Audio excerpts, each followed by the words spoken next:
여러분 안녕하십니까? 뉴스투데이 강원입니다. 강원도 강릉 오봉저수지의 저수율이 10% 붕괴를 눈앞에 두고 급순환도 극한 상황으로 치닫고 있습니다.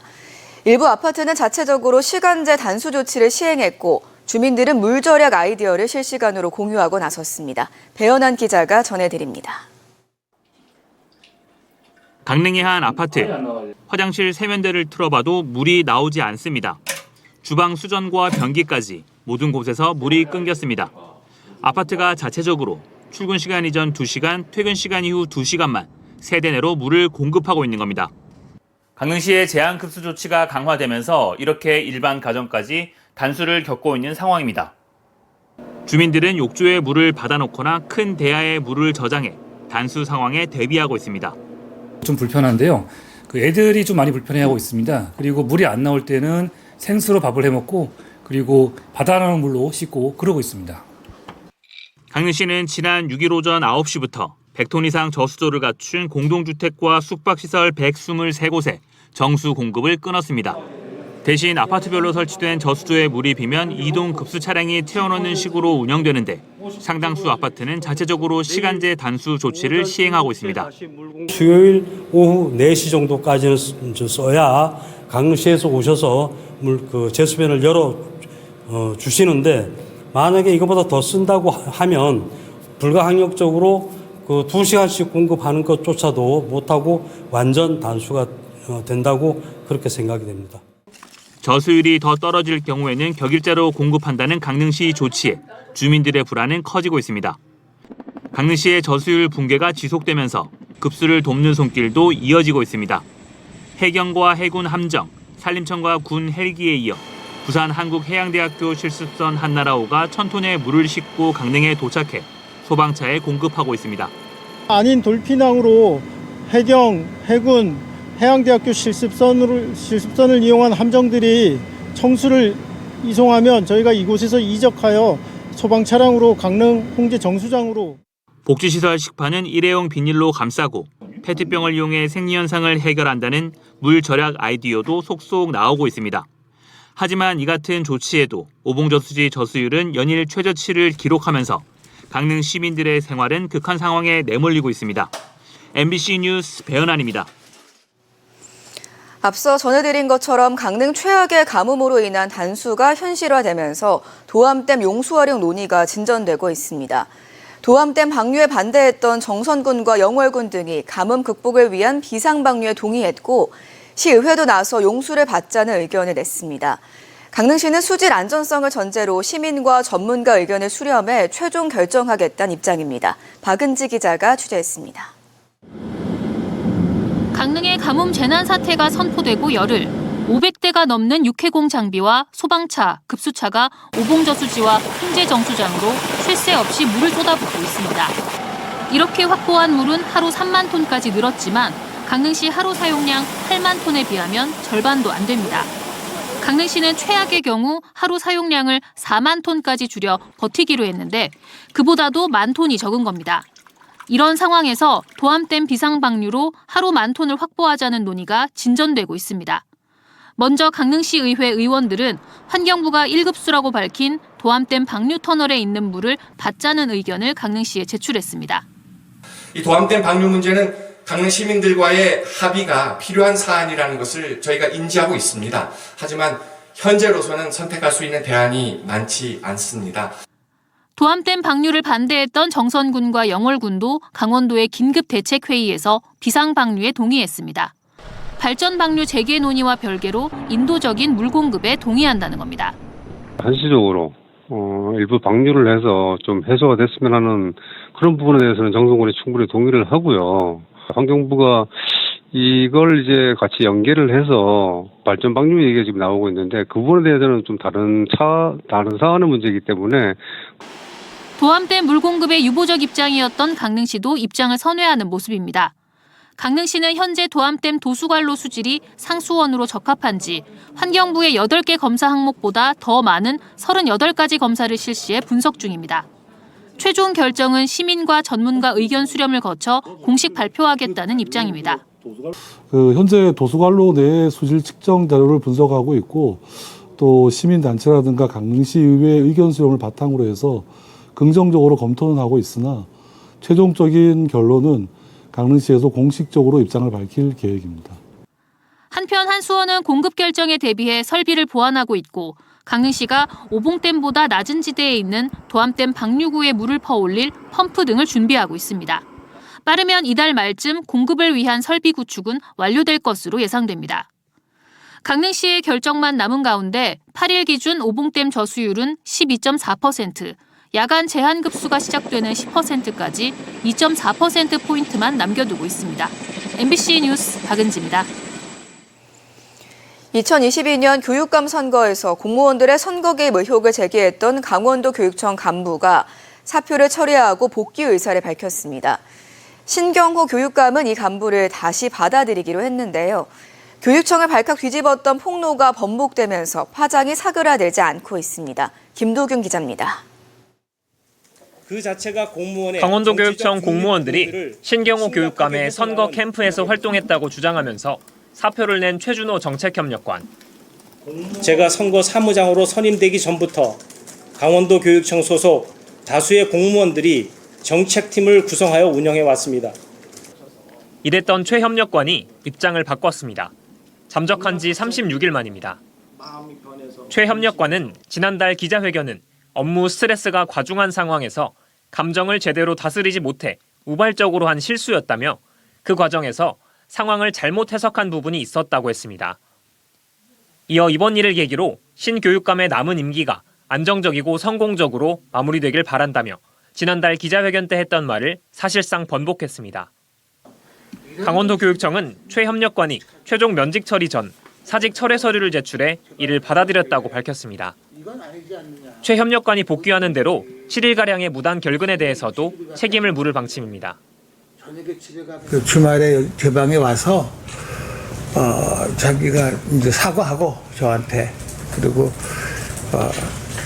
그동안에 그 협력관으로서의 어려웠던 얘기 그런 얘기도 좀 하면서 교직원 선거 개입 의혹에 대해서는 공약 건의서 등을 받은 것은 오해한 것이라고 해명했습니다. 후보 시절에 다니면 많은 선생님들이 교육감 되시면 이런 거 해주세요라는 건의서를 냅니다. 교육청 공무원들의 선거법 위반 여부 등에 주목하고 있던 강원도 선관위는 최 협력관이 복귀하는 대로 조사에 착수할지 여부를 검토하고 있습니다. 또 시민사회단체와 교원노조는 공직선거법 위반 사실을 스스로 인정한 인물의 복귀 허용은 범죄 행위라며 수사 의뢰 등 법적 조치를 예고했습니다. MBC 뉴스 김도균입니다. 원주의 디지털 헬스케어 특화 AI 인재양성 인프라가 구축됩니다. 앞으로 5년간 350억 원이 투입될 예정인데요. 장비 구입과 운영 등에 쓸 예산이 확보되면서 엔비디아 교육센터도 함께 탄력을 받을 것으로 기대되고 있습니다. 윤하은 기자가 취재했습니다. 이재명 정부는 앞으로 5년의 임기 동안 중점 추진할 123대 국정과제를 발표하며 인공지능 3대 강국 도약을 강조했습니다. 대통령실의 AI 미래기획수석을 처음 선임했고 최근 단행한 조직 개편에서도 과학기술 부총리 부활, AI 전략위원회 설립 등 AI 성패에 국가의 명운이 달려있다는 의지가 그대로 담겼습니다. 산업과 지역에 AI를 확산하겠습니다. 첨단 GPU 5만 장 이상을 조기에 구축하고 양질의 데이터를 확보하여 기업과 인재들이 마음껏 역량을 발휘하도록 지원하겠습니다. 이런 정부 기조에 발맞춰 원주의 AI 인재 양성을 위한 인프라가 구축됩니다. 2026년부터 2030년까지 5년간 총 350억 원이 투입될 예정입니다. 디지털 헬스케어 기반 AI 융합 혁신 교육 허브 조성 사업은 크게 4가지 축으로 진행됩니다. AI 실습 실증 인프라 조성에 100억 원, 의료 데이터 기반 버티컬 피지컬 AI 실무 기술 인력 양성에 120억 원, 융합형 AI 전문가 인력 양성에 90억 원, 글로벌 공동 교육 및 인증 생태계 조성에 40억 원 등입니다. 원주는 풍부한 공공보건의료 데이터와 의료기관 인프라를 보유하고 있는 만큼 이를 AI와 접목해 특화 발전시킨다는 구상입니다. 챗 GPT 같은 범용 AI가 아닌 의료 특화 AI 서비스 개발과 프로그램 교육이 진행되고 진단, 임상, 연구, 실증 등의 AI를 활용하고자 하는 기업체와의 협업, 나아가 원주에서 배출한 인재들의 창업까지도 기대됩니다. 또 정부가 관심을 가지고 있는 국산 GPU 개발, 전반적인 AI 산업 발전에도 원주가 핵심적인 역할을 할 수 있을 것으로 기대가 모아지고 있습니다. 원주가 AI를 통한 첨단 그런 글로벌 산업으로서 도약할 수 있는 계기가 되지 않았을까 생각하고요. 엔비디아라든가 인텔 또 그런 그 글로벌 기업과의 또 협업도 할 수 있는 기회가 생겼다고 생각합니다. 지난 5월 대만 방문 당시 구체화된 원주 엔비디아 교육센터 운영에도 청신호가 켜졌습니다. 원주시는 시 예산을 들여 우선 건물을 매입하고 배정된 예산으로는 GPU 등 장비를 구입할 계획입니다. 국가 전략 산업으로 꼽히는 AI 반도체 분야, 원주에서 어떤 결실을 맺을지 주목됩니다. MBC 뉴스 윤하은입니다. 2026학년도 대입 수시 모집 원서 접수가 시작됐습니다. 통합 강원대는 전국 국공립대 최대 규모인 5,600여 명, 한림대 1,600여 명, 연세대 미래캠퍼스 1,100여 명, 가톨릭 관동대 1,600여 명 등을 모집합니다. 4년제 대학의 수시 원서 접수는 12일까지 진행되고 전문대학은 1차가 이달 30일까지, 2차는 11월 21일까지 이어집니다. 이번 입시부터는 학교폭력 조치사항이 반영되고 의대 모집 인원은 3천여 명으로 1년 만에 1,500여 명 줄어듭니다. 원주시가 태장동 옛 캠프롱 부지에 조성 중인 문화체육공원에 새로운 이름을 공모합니다.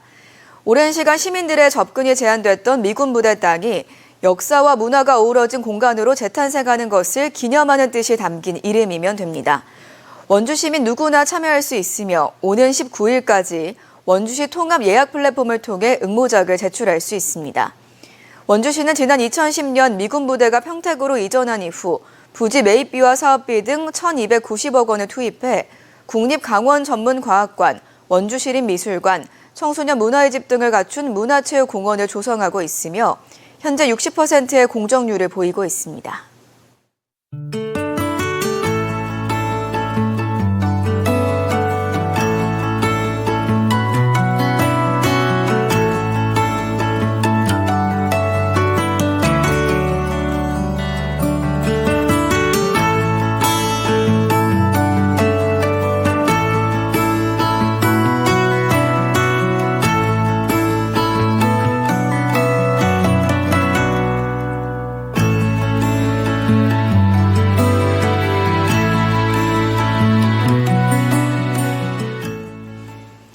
춘천시가 어제부터 춘천사랑 상품권 할인율을 13%로 높여 발행하고 있습니다. 할인율 인상과 함께 발행 규모도 기존 월 60억 원에서 100억 원으로 늘렸습니다. 춘천사랑 상품권은 지류형과 모바일형으로 각각 월 최대 20만 원까지, 총 한도는 40만 원까지 구매할 수 있습니다.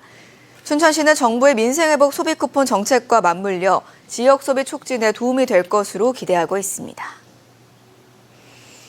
원주시가 불법 주정차로 교통혼잡을 빚는 단계택지 장미공원길 택시 승강장에 24시간 CCTV를 설치해 불법 주정차 단속에 나섭니다.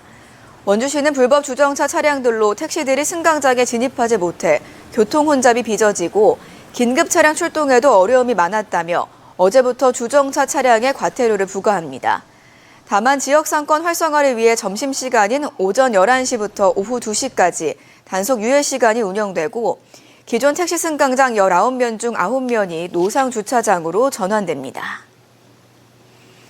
양구군이 추석 명절을 맞아 군 장병들을 대상으로 효도 택배 보내기 지원 사업을 추진합니다. 군 장병이 멜론과 햅쌀 등 양구군 농특산물을 가족에게 발송하면 택배비 4,000원에서 4,500원 전액을 양구군이 지원합니다. 내일부터 26일까지 양구 지역 우체국으로 전화나 팩스, 이메일 등을 통해 신청할 수 있습니다. 지속되는 가뭄 위기를 겪고 있는 강릉시를 돕기 위해 성금과 후원 기탁도 계속되고 있습니다. 이상으로 강원 뉴스 마칩니다. 고맙습니다.